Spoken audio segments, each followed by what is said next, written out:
Good day to everyone. We are the 4 Degrees podcast and from the Climate Risk Lab of ACDI, which is the African Climate Development Initiative. And today is actually half of the 4 Degrees.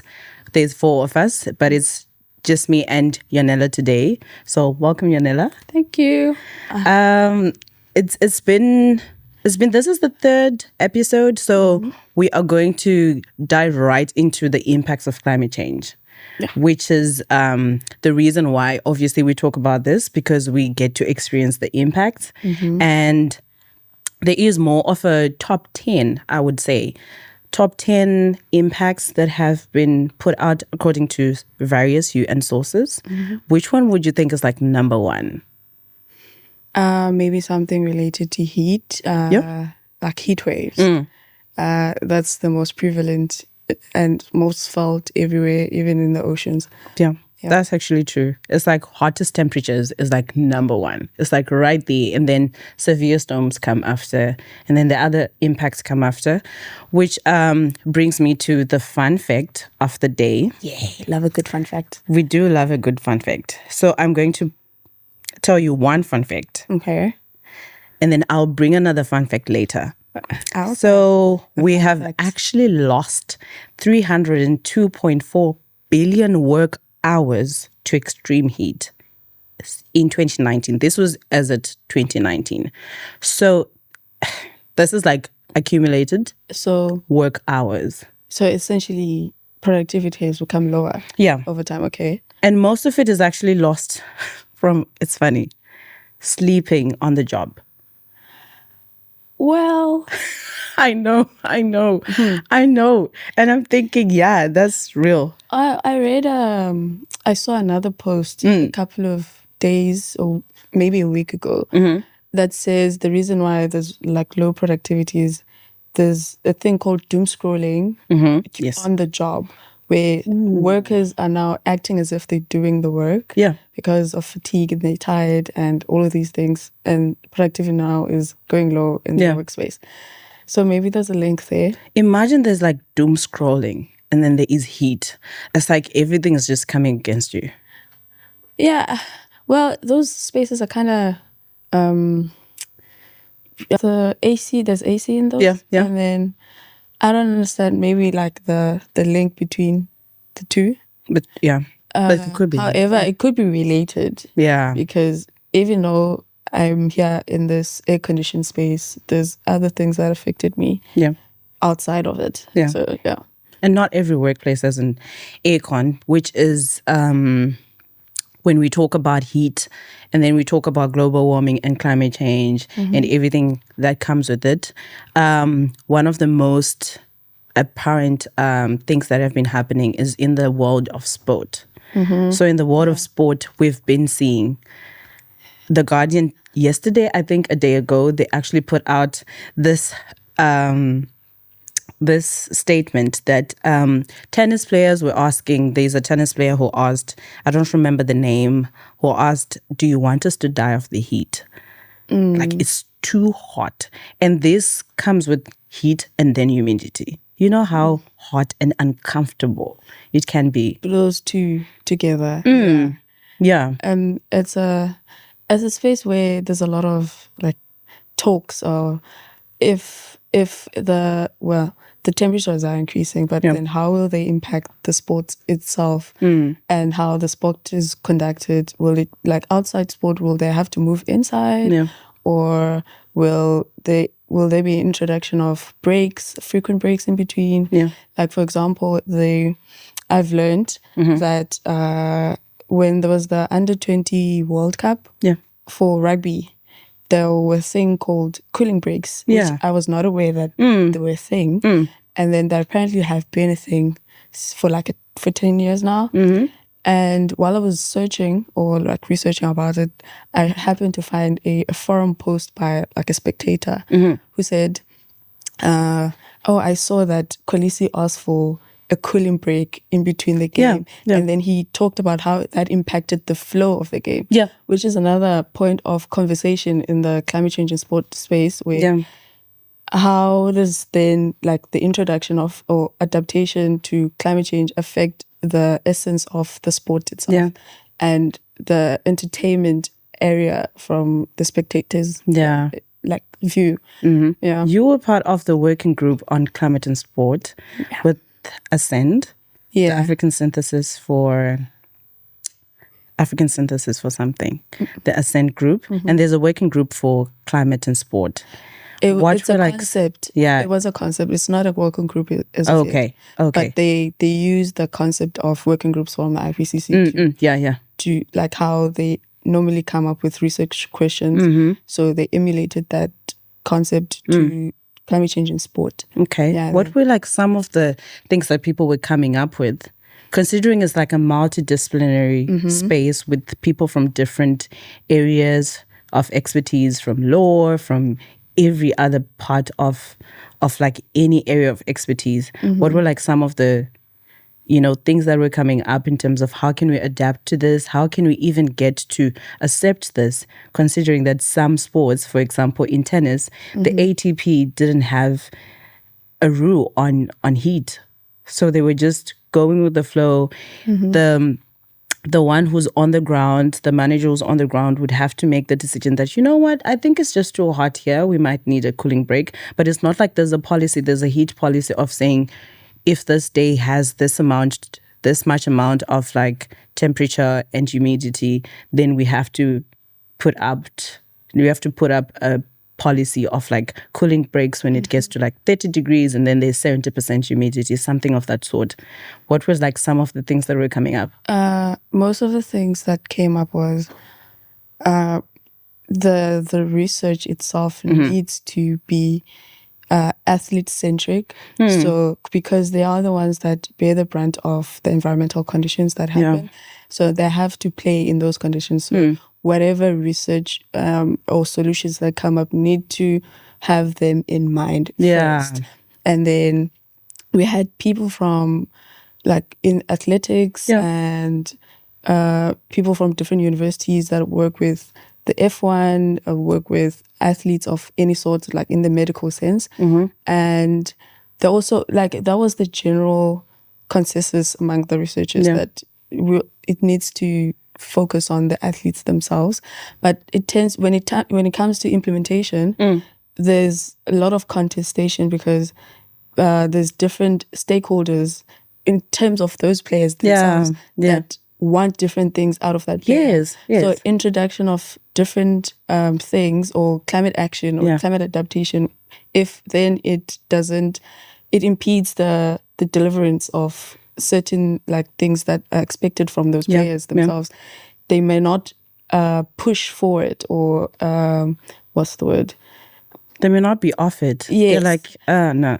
And then that then hinders the progress that happens. But that was like the general consensus, thing. That because I can imagine, a soccer game is like 90 minutes, and then now we have to put cooling breaks. Does it mean that we're going to stick with the 90 minutes, but make them like 4? Like we have 4 breaks, or we have to make the game go for 120 minutes with the breaks?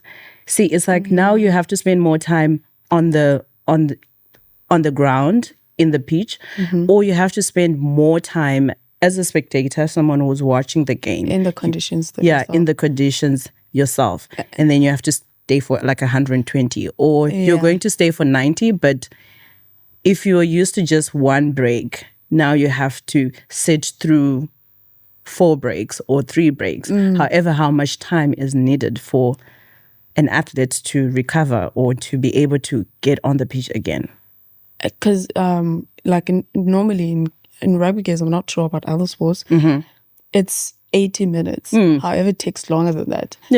Remember, there will be injuries and the referee will call for a pause in time.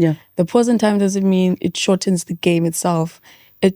Makes it longer for other people watching and also experiencing the sport. So I think with the introduction of those cooling breaks or water breaks, it'll make the game even more longer. Then I think that's where there needs to be also like perspective of spectators themselves, what they think of this introduction. But it also helps if the players themselves can't play because it's too hard, or then that eliminates the game itself, which people don't want. So we don't want the game to go. So they'd have to come to an agreement at some point. Speaking of Formula One, and thinking of the athletes and the people that actually take part in the sport, Max Verstappen really said he will not wear the cooling vest. So they have put these cooling vests that have dry ice that you can wear when you're in the in the car when you're driving, and then this is how dry ice works. So it would take the temperature of the area if it goes above 40 degrees or something. And what ends up happening is the ice becomes liquid. So you end up having like warm water just coming out. And to him, he was like, I don't want it because I don't think it was made thinking of me.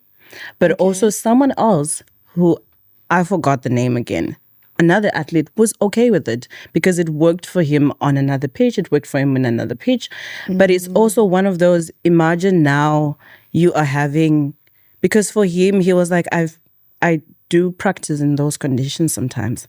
And one of the things, funny enough, that people used to do when they go to a hot, arid area, they would do a cold bath before they get in the car, before they get to the pitch, to the pitch stops, and then just dip themselves in ice and then Doesn't that shock the body? I know, which is another thing, like health-wise, would you think that shock of coming from extreme cold to extreme heat? Because I remember you guys telling me that you can't drink cold water on a heat wave.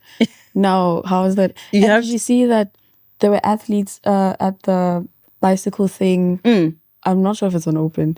It's a cycling tournament that was held in Rwanda. Oh, yeah. In East Africa, somewhere in East Africa.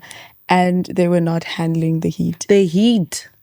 Yeah. It's the same even for the Tokyo Championship when people... The Olympics. They had to... The ones that they were doing the Olympic people, but they just do the championships in between. And then they were like, we have to push these games to the next day. The next day was hotter. They pushed it to the next day. The next day is hotter. And this tournament was like ending on a Friday. They got to Wednesday and it was 34 degrees or something. And they still could not do the games that they were supposed to do. And now we don't get to watch it happening. We just have to wait until the sun, which is, it's seeing it in sport and seeing it in our everyday lives and how it just affects entertainment. It affects even the athletes' mental health as well, considering that tennis player who was feeling dizzy, like from yesterday's tournament in Shanghai. And you're like, now she has to wait until the next Open to participate because she could not handle the heat.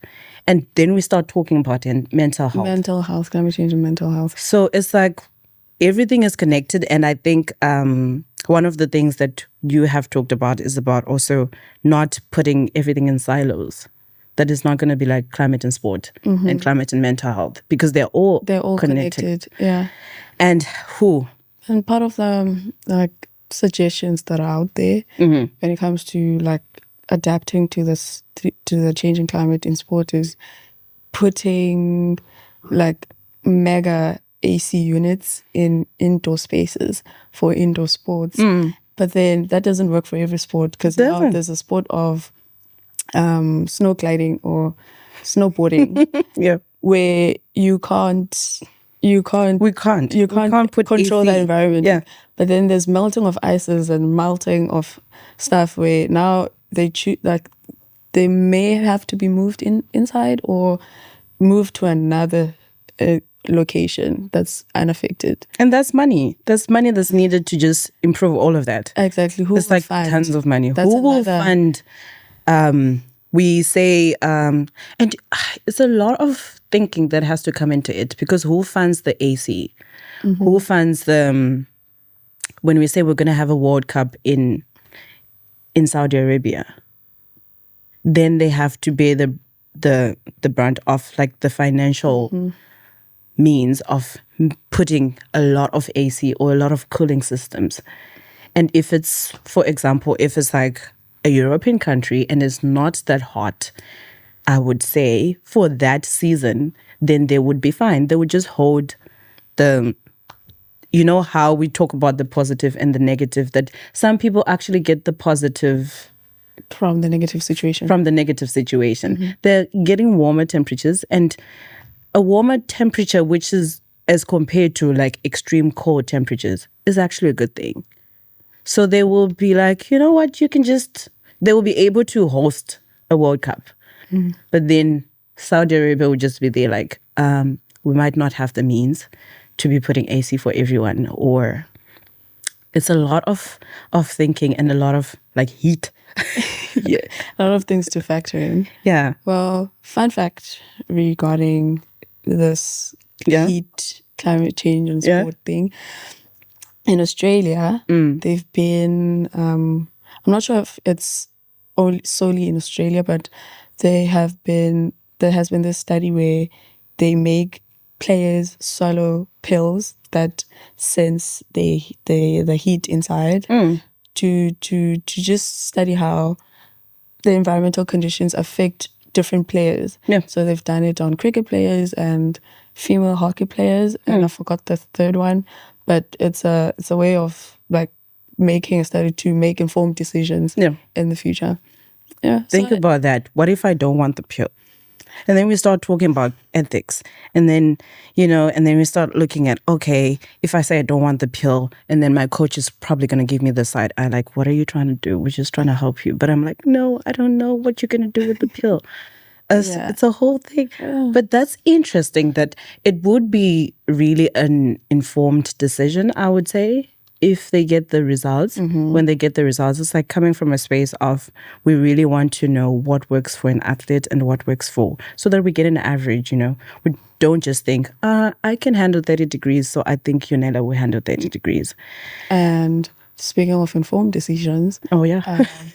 One of the scientists or professors that's involved in this type of medical research has been cited in the World Rugby article about heat and what temperature is too hot to play. And he was there as part of the authors that created guidelines for this type of thing. So I guess it does come to like fruition, or it does lead to something. Yeah. It leads to like informed decisions where expect in that field. So see, now we have health sciences coming into climate science coming into health sciences, and it's beautiful to watch, but it's also scary when you think that you might not be able to watch soccer in the next 10 years. If it gets in the next 10 years or in the next century. Imagine South Africa without soccer. Imagine. Yeah. Super sport would be, people would be depressed. Without the English Premier League, super sport would be, yeah. They would probably be like, what's going to happen to us now? People will lose their jobs. Yeah, because it's a big part of the South African culture. Exactly. Even like sport, soccer and rugby. Yeah. And then now, okay, so bringing this fun fact about sport is actually very funny. I saw it and I was like, So I was looking up fun facts on sport, and one of the things is that golf is the only sport that has been played on the moon. We might have to go to the moon, but we'll only be able to play golf. Because everything is bouncy. We might not be able to take everyone. Also, now how do we watch golf? On the moon. On the moon. Oh, there'll be like a big set broadcasting from the moon. Ooh. But I don't know. I don't know how I feel about that. But that's a fun fact that it has been played on the moon, and that was like, it was played by like a long time. At the time. Yeah, like a long time ago. But it's like one of those things that we get to talk about on this podcast, and we get to talk about the everyday things. We get to talk about climate change. Imagine an 18-hole tournament. Imagine on the moon. And then it just goes to the sun. And then there's no people. Oh, that would be. You know how like a big part of golf is people around you going, yeah. And now no one is there. You'd have to like put AirPods in. Or transmission from Earth. Just get the yeah. People will be like in a normal beach, if they can be on a normal beach and it's like 35 degrees, or they'll be like somewhere, and then you just have your AirPods. But the moon is bumpy, isn't that so? I have no idea. A big part of golf is a perfect pitch. Now imagine trying to shoot that hole and then the goal goes bah, bah, bah, bah. Anyways. It's probably gonna be fun. I don't know how it's gonna work out. But thank you so much for having this talk about climate change in sport. And I think we're going to talk about more about it even as time goes on. Mm-hmm. Maybe have because some it's tips, all connected. And there is more that's happening. There is a lot of athletes that are even withdrawing from certain matches and then coming out needing a cooling break. And we also get to talk about what can you do as a person? What can you do when it comes to these things? Mm-hmm. How can you contribute to not making the heat hotter? Because it's getting really hot in here, and it's getting really hot in here on Earth. Like on Earth, it's actually getting really hot. So thank you so much for joining us today. This was our short episode of talking about climate change in sport. We'll see you next week when the other 4 degrees join us. Bye.